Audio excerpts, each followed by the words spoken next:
আজ সন্ধেবেলার আকাশটা দেখে একটু ভিডিও করে নিলাম। এরকম ছোট ছোট ভিডিও আমি করতেই থাকি, কারণ এটা একটা অভ্যাস হয়ে গেছে। কিন্তু সেই ভিডিওগুলো আবার একসঙ্গে এডিট করে যে পোস্ট করব, সেটা এখন আর হয় না। তবে আজকের ভিডিওটা এডিট করছি, ভয়েস দিচ্ছি, পোস্ট নিশ্চয়ই করব। আজ রবিবার, মে মাসের 25 তারিখ। এখন তো সন্ধেবেলা, তোমাদের তো বললাম, আর আকাশটা দেখে, পরিবেশটা দেখে বুঝতেই পারছো। আর একটা মেঘলা মেঘলা ওয়েদার। কদিন আগে বেশ গরম ছিল, তবে 2-3 দিন ধরে কিন্তু সেই গরমটা নেই।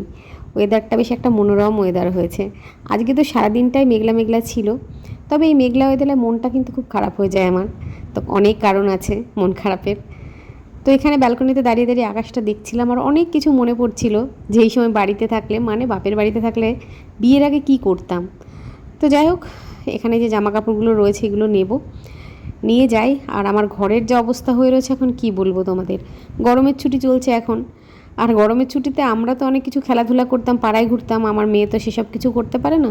তো ঘরের মধ্যেই যত রাজ্যের খেলা, কাগজ কেটে হিজিবিজি করে রাখা, তো সেইগুলো একটু পরিষ্কার করব। দেখো, বিছানার পরেও কিছু ছড়ানো রয়েছে খেলনা। তো এগুলো পরিষ্কার করে যাই চা করতে। চাটা খেয়ে তারপরে মেয়েকে পড়তে বসাবো। তো চা বসিয়ে দিলাম। আর এই দেখো, চা করা কিন্তু হয়েও গেছে। তো চায়ে এখন চিনি খায় না কেউই আমার বাড়িতে, তবে আজকে আমি একটু চায়ে চিনি খাবো, কারণ চায়ে বিস্কিট ভিজিয়ে ভিজিয়ে খাবো, আর সেই চাটা একটু মিষ্টি না হলে ভালো লাগে না। আর বিস্কিটটা কোনটা খাবো বলো তো, সেটা হচ্ছে চায়ের দোকানের বিস্কুট।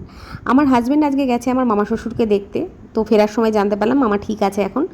তো তারপরে আমি ওকে বললাম যে আসার সময় চা তো খাবেই কোনো দোকান থেকে, সেখান থেকে কিছু বিস্কিট নিয়ে আসবে, মানে বেকারির যে বিস্কুটগুলো পাওয়া যায় সেইগুলো। তো ওটা দিয়েই চা খাবো। এই দেখো নিয়ে এসছে এখানে কয়েক রকমের, তবে সবগুলো আজকে খাবো না, কয়েকদিন রেখে রেখে খাবো। এই বিস্কুটগুলো খেতে আমার সবসময় খুব ভালো লাগে, তবে ইদানিং একটু বেশি ভালো লাগছে। তো যাই হোক, চা খেতে খেতে আজকের ভিডিওটা শেষ করব। তোমাদের কেমন লাগছে ভিডিওটা, বা কেমন লাগলো সেটা জানিও। আর আমি জানি না, বারবার এক কথা বলছি, তবে চেষ্টা করব মাঝে মাঝে এরকম ছোটো ছোটো ভিডিও দেওয়ার। সঙ্গে থেকেও, পাশে থেকে।